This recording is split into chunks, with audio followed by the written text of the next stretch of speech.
He's skilled enough, yes. I'm gonna give it to him. He's skilled enough because he's winning. Even if he's fighting guys and your guys don't believe a good enough fighter, they should be able to beat him. Right. Right, but they can't. Right. So he's beating people who really, he shouldn't really be beaten. We gotta give him that credit. He's beating people that he really should not be beating. Jake is big. Tank has a lot of skill, but I don't think he's the same Tank that we saw the most incredible knockouts. We saw him, Lamont Roach performed great. Man, this is gonna be better than damn Circus on Lake. Yeah, gonna look weird as hell in the ring together, man. You see how big Jake Paul is? 200 plus pounds? Man, I don't understand it. I don't get it. Mike Tyson has expressed respect for Jake Paul's abilities, insisting the YouTuber-turned-boxer deserves more credit. Tyson emphasizes that Jake is skilled enough and has qualities often overlooked by critics. He argues that Paul's strengths in the ring are being unfairly dismissed simply because of his unconventional boxing background. In Tyson's view, Jake's competence in the sport warrants recognition, regardless of his non-traditional path. Jake Paul, he keeps saying he wants to fight you. Do you want to fight him? That could be very interesting. It could be interesting. I never took it really serious, but yeah, that could be really interesting. Do you think that he is skilled enough to make it something that you might actually want to do? He's skilled enough, yes. I'm gonna give it to him. He's skilled enough because he's winning. Even if he's fighting guys and your guys don't believe a good enough fighter, they should be able to beat him. Right. Right, but they can't. Right. So he's beating people who really, he shouldn't really be beaten. We gotta give him that credit. He's beating people that he really should not be beating. Jake Paul has once again managed to grab the attention of the sporting world, not just because of his controversial matchups, but also due to the platform he has chosen to host his fights. Paul emphasized that boxing has been getting more exciting by the day, and with Netflix stepping in as the streaming partner, it signals a new era for the sport. The move is significant because Netflix, one of the largest entertainment platforms globally, has now expanded into combat sports, bringing boxing to a mainstream audience that may never have watched traditional pay-per-view events. Huge news, by the way. It's massive. Like, yeah. I know we're It's taking it very massive. nonchalantly. This is going to be your next super fight. And this is on Netflix. Yeah, Netflix. Insane. so it's another Netflix fight. November 14th, Netflix. Hey, it's fun. shit. It's funny. Like, actually, you kind of like pioneered this a little bit. The pay-per-view model for combat is dying. It seems, especially now with the Paramount's acquisition of UFC. It seems like free fights may be the way of the future. Piracy is such a big problem. That's what it is. And I thought you did that with one of your fights where you were going against the piracy. What fight was that? Where I don't know, maybe. No, I mean so there's there was like the TV era of boxing, then there was the pay-per-view era of boxing, and now we're going into the streaming era of boxing. So it's just interesting. Things are gonna get weird, but I mean, shout dude, out to Netflix to like believe in it. So at what point can we give a shout out to your mom? this topic is really interesting and really clip worthy. That's why I keep hammering him with questions. Do we move on now? Or yeah, I mean, we can move on. I would just say this, Jake. Let me tell you something, bro. Okay. And I don't mean to lil bro you, but he always does. Can we switch to younger Oh bro? my God. Younger bro? yeah, instead of sure, little whatever bro? the fuck you want. He is bigger than He's you. actually bigger than you. He's actually bigger than you. Not So- height wise. Yo, today, right now, you guys get an argument and it goes down. Who's winning? I mean, Jake's on edge, bro. I think he's. Here's the difference. He's capable of I'm aware. like really. I'm not sure. I mean, well. Okay. Mike Tyson's perspective carries more weight than almost any analyst in the sport, given his legendary career and experience with the hardest hitters in boxing history. After sharing the ring with Jake Paul, Tyson openly admitted that Jake's punches had surprising force. Tyson said his whole body was sore after the session, a statement that shocked many who underestimated Paul's physicality. Coming from Tyson, a man who has faced and inflicted devastating knockouts, this was not casual praise. It highlights that Paul's power is real, not manufactured hype. It also validates Paul's dedication to strength training and boxing fundamentals, proving he isn't just a YouTuber dabbling in combat sports, but a serious athlete capable of delivering legitimate damage. Oh, no, I don't remember the fight that much. I kind of blanked out a little. Listen, know what I remember? Coming back from the first round. Then the next day, I remember Jacob doing some kind of, I don't know, what was he doing at the ring? Oh, yeah, a little bow at the end. He bowed. And that's the last thing I remember. You know, but the day after the fight, right after, the day after, I woke up and told my wife, why did I do that? I don't know. I just don't know what the hell goes on. What did you think of Jake's power, man, when you were in there? I don't remember it, but my body was really sore. Yeah, my body, my chest, my stomach and stuff was really sore. Mike Perry, known for his raw and unfiltered takes, strongly criticized the idea of Gervonta Davis stepping in against Jake Paul. According to Perry, Tank Davis is not the knockout artist he once was, suggesting that his passion for boxing has dimmed over time. Perry further added that when a fighter loses the pure love for the sport, it becomes extremely difficult to compete against opponents who are naturally bigger, heavier, and more motivated. He emphasized that Davis, despite his skill and speed, would face an uphill battle against Paul, who could enter the ring nearly 180 pounds heavier. That kind of weight discrepancy is not a minor detail. It changes everything about the way punches land, how stamina is tested, and how much punishment a fighter can absorb. Jake is big. Tank has a lot of skill, but I don't think he's the same Tank that we saw the most incredible knockouts. We saw him, Lamont Roach performed great. They went to draw, and, I just don't know. And Tank walked away. I don't know if he loves it enough to beat a guy who outweighs him by 80 to 100 pounds. Yeah, true. Final question from me. Canelo, Terrence Crawford, who you got in that fight? I think I'm going with the Mexican power. Trainer Greg Hackett offered a balanced take on the situation, explaining that Gervonta Davis's choice to fight Jake Paul is rooted in financial gain rather than desperation. Hackett stressed that there is no shame in pursuing a big payday, as every fighter seeks opportunities to maximize their career earnings. According to him, Davis taking this fight does not signal the end of his career nor diminish his accomplishments. It simply represents a business decision. Hackett urged fans and critics not to disrespect Tank for this move. Boxing, after all, has always been a sport intertwined with money, and prize fighting has historically revolved around financial rewards as much as legacy. When I first saw the headlines and I saw that they was instead of him fighting Lamont, he'd be fighting Jake, whatever. At first I was like, damn, Tank, like that's kind of crazy. Like, that's up. But then I started thinking about it throughout the day. I'm thinking about it, I'm seeing the posts and I'm like, yo, none of this is guaranteed. Like none of that we do in life is guaranteed. And it's also not a guarantee that we all gonna be here for a long time. You know what I mean? We all know somebody that died too early. You know what I'm saying? And one thing I know about life, when I hear old heads talk, you ask them about regrets. I wish I would have did this. I wish I would have did that. I wish I could have did this. I wish I could have did that. At the end of the day, man, you taking a shot at some money. We all wish we could have made that kind of money. I don't understand the issue. He could come back and fight whoever he want after that. His career is not over just because you fighting Jake Paul. Jake Paul ain't no type of fucking demon. It's not like he about to go in there with Godzilla. You about to play around for 8 rounds, 2 minutes with a dickhead. You know what I mean? No disrespect. But, with somebody that think they know how to fight. This is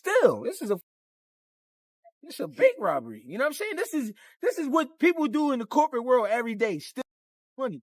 He doing it. I'm not mad at that, man. Yeah, I ain't mad at Tank for some that. Former champion Timothy Bradley did not mince words, dismissing the entire spectacle as a circus. For Bradley, the size disparity is far too great to ignore. Jake Paul naturally weighs over 200 pounds, while Gervonta Davis has built his career as a lightweight. Bradley stressed that such a matchup undermines the credibility of boxing because it strays from the fundamental principle of fair competition between fighters in the same weight class. He views the event as more of a promotional stunt than a sporting contest. Bradley's criticism reflects the concern of traditionalists who feel that mismatches like this degrade boxing's reputation, turning it into a spectacle rather than a sport. His tone suggests frustration with modern boxing's trend of prioritizing spectacle and revenue over balanced, competitive matchups that honor the craft. Man, this is gonna be better than damn Circus on Lake. Yeah, they gonna look weird as hell in the ring together, man. You see how big Jake Paul is? 200 plus pounds? Man, I don't understand it. I don't get it. Yeah, the circus continues. This is why I can't stand damn Jake Paul. This is why I can't stand him, man. Shoot. Man, Canelo Alvarez is about to jump on that train, too. You got guys like Andre Ward that want to take care of Jake Paul. You got guys, again, Tank. We already knew this was coming. This was supposed to come right after the Rose fight, but he got a draw. Now they didn't skip and ski past the damn Roach fight. Ain't that damn something? I cannot believe this. This is crazy. Man, that's why you gotta stop hanging out there out there in the ATL, man. Stop hanging out there in that ATL, man. You'll be wearing a skirt in a minute. Man, y'all act like y'all ain't see them damn videos of them dudes wearing all them skirts, man. Yeah, then all these rappers and stuff wearing skirts and dresses, man. Man, Tank you better not put a dress on, Tank. Don't put no damn dress on, man. Don't do that, man. But anyways, man, look, this is all jokey jokes. You can take it serious if you want to take it serious. I don't give a damn. Yeah, Tank. Ducking and dodging, hiding out. Oh, yeah, is it a payday? Hell yeah, it's a payday. Ooh, it's a payday out of this world. Man, Tank Davis he's saving PBC. You know PBC ain't getting no money from Amazon. Y'all know that. Boxing analyst Showbiz the Adult took a blunt approach, claiming that Jake Paul is going to land heavy shots on Gervonta Davis. His reasoning stems from the clear physical advantages Jake carries into the fight: size, reach, and punching power. While Tank is skilled, Showbiz argues that Paul's advantages in strength and durability will allow him to impose his will. This assessment adds to the growing skepticism surrounding Davis's chances in such a matchup. While Davis has explosive speed and technique, Showbiz believes the difference in physical dimensions will prove decisive, tipping the fight in Jake's favor. How does Tank Davis beat Jake Paul? I mean, you have Shakur Stevenson saying Jake Paul doesn't have a snowball's chance in hell, and that Gervonta Tank Davis would just outbox him and beat him on points. I can see Tank just outboxing him and making it real easy. And I get that. But when I think of Tank Davis, I think of a guy who kind of counters you to knock you out. I think of a guy who's not really a busy fighter. And this isn't just a size thing, because hell, if it was Jake Paul versus the prime Manny Pacquiao, I would say Manny Pacquiao because of Manny Pacquiao's style, how busy he is, how he hops in and out. I think he would collect the points. While Tank Davis, I think he punches the least amount of all fighters in the world right now. So do I think he can one punch KO Jake Paul? Well, the thing is about Gervonta has really shown a huge amount of concern fighting anything north of 135. Several analysts have also raised serious doubts about Tank's ability to knock out Jake Paul. They point to his most recent performance against Lamont Roach, where Tank struggled to make a visible impact despite facing an opponent who wasn't as big, strong, or naturally talented as Jake. The fact that Davis couldn't even seriously hurt Roach leads critics to question how he could possibly hurt a much larger and more durable fighter like Paul. This logic has swayed many fans to believe that Tank's knockout reputation may not translate against significantly bigger competition. It's not just about landing clean punches, but whether those punches have enough weight behind them to create damage, something these analysts doubt in this matchup. Thoughts? Do you think that Gervonta Davis will actually knock out Jake Paul? Because in my opinion, he won't, ladies and gentlemen. I'm telling you right now, ladies and gentlemen. Gervonta Davis, my Muslim brother Abdul Wahid, he will not knock out Jake Paul. And let me tell you why. But before I do, like I said, please let me know your thoughts. Please. I want to figure out what you guys think about this. Because, I mean, I just woke up to this news and I'm trying to process this as I'm making this video. So let's get into it. First thing that came to my mind, Gervonta Davis will not knock out Jake Paul. Let's talk about it. Well, let's talk about the Gervonta Davis side first. I mean, let's look at his last fight, ladies and gentlemen. This man fought Lamont Roach, a world champion at 130 pounds. And Gervonta Davis was never, ever, ever able to budge him, to hurt him, to rock him, to drop him. If anything, the 130-pounder Lamont Roach, and him being a 130-pounder, actually looked bigger than Gervonta Davis on fight night. The 135-pound champion looked smaller than the 130-pound champion. And let's not act like Lamont Roach has any elite level experience in the pro ranks. I mean, let's be honest, ladies and gentlemen. Before Gervonta fought Lamont, we only heard about Lamont when he fought Hector Garcia.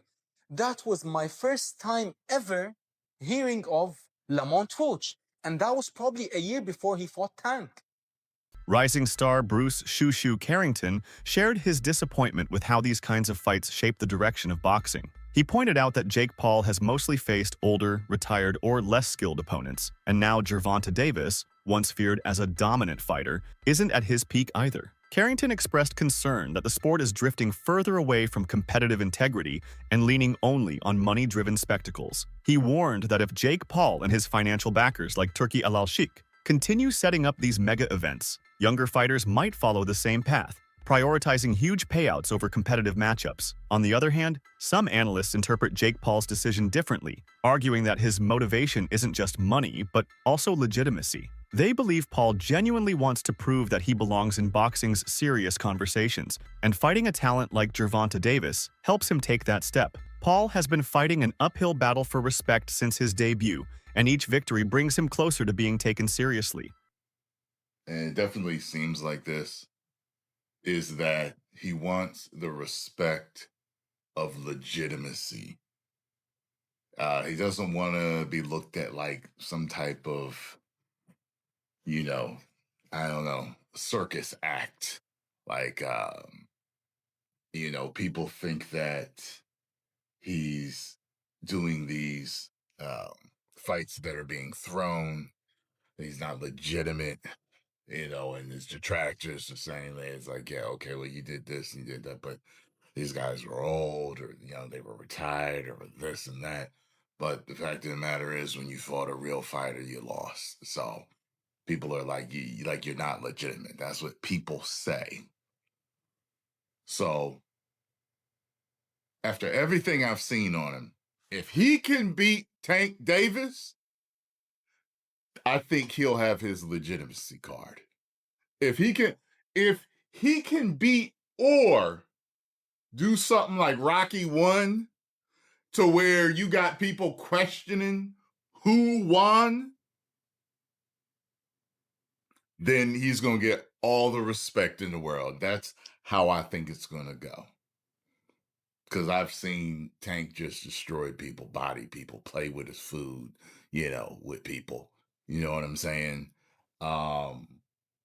Tank is legit as it gets.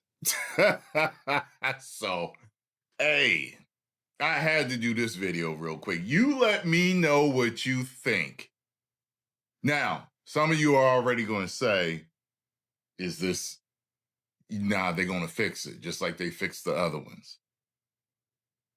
Finally, some dismiss the entire hype by reminding audiences that the fight is billed as an exhibition. They argue that this distinction removes much of the intrigue because exhibitions are rarely fought with the same intensity, risk, or competitive stakes as sanctioned bouts. For these critics, the event is pure showmanship rather than a genuine fight. They believe fans should temper their expectations, understanding that the contest is designed to entertain, draw money, and attract attention, not to settle questions of boxing supremacy.